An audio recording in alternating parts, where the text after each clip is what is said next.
सुशांत सिंह राजपूत के पिता के सिंह ने श्रुति और रिया को जो व्हाट्सएप मैसेज भेजा था उसका स्क्रीनशॉट दरअसल वायरल है। हम चाहते हैं कि वो व्हाट्सएप मैसेज भी आप देखें जिसमें लिखा गया है कि मैं जानता हूं कि सुशांत के सारे काम तुम ही देख रही हो।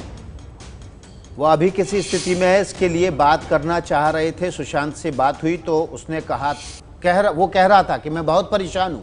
अब तुम सोचो कि एक पिता को कितनी चिंता होगी उसके लिए। आगे इस चैट में लिखा गया है कि इसीलिए तुमसे बात करना चाह रहा था। ये चैट रिया को भेजी गई थी सुशांत के पिता द्वारा, जिसका स्क्रीनशॉट वायरल हो गया है। आगे पिता लिखते हैं कि अब तुम बात नहीं कर रही हो तो मैं मुंबई जाना चाहता हूं। यानी कि ये तब का चैट हो सकता है जब रिया और सुशांत के बीच अनबन शायद हुई और रिया फ्लैट छोड़कर चली गई थी। इसमें लिखा हुआ था आगे, मैं जानता हूं कि सुशांत के सारे काम और उसे तुम ही देखती हो। ये मैसेज भेजा सुशांत के पिता ने रिया को। वो अभी किस स्थिति में है इसके लिए बात करना चाह रहा था। इसी व्हाट्सएप चैट में आगे वो लिखते हैं, सुशांत से बात हुई थी तो उसने कहा था मैं बहुत परेशान हूं। आगे क्या लिखते हैं पिता? आगे पिता लिखते हैं, अब तुम सोचो कि एक पिता को कितनी चिंता होगी उसके लिए यानी सुशांत सिंह राजपूत के लिए। एक पिता के तौर पर पिता की चिंता इस मैसेज में दिखाई दी है। ये मैसेज अब सोशल मीडिया में घूम रहा है, जिसके जो इस मैसेज में लिखा गया है वो हम आपको ठीक वैसा ही दिखा रहे हैं जैसा कि लिखा गया है।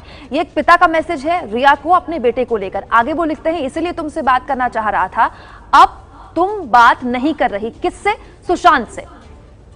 तो इसमें आगे लिखा है, अब तुम बात नहीं कर रही हो तो मैं मुंबई जाना चाहता हूं, फ्लाइट का टिकट भेज दो। मतलब साफ था कि सुशांत के आसपास रिया का ही घेरा था। रिया ही सब कुछ वहां काम देखती थी और इसलिए सुशांत के पिता को रिया से गुजारिश करनी पड़ी कि फ्लाइट का टिकट भेज दो, मैं अब सुशांत को देखने आना चाहता हूं और तुम्हारी बातचीत बंद है इसलिए मैं मुंबई आना चाह रहा हूं। इस मैसेज से साफ है कि ये रिया चक्रवर्ती सुशांत के आसपास थी, सुशांत का सारा काम वही देखती थी और सुशांत और पिता के बीच बातचीत के लिए रिया एक माध्यम भी बन रही थी।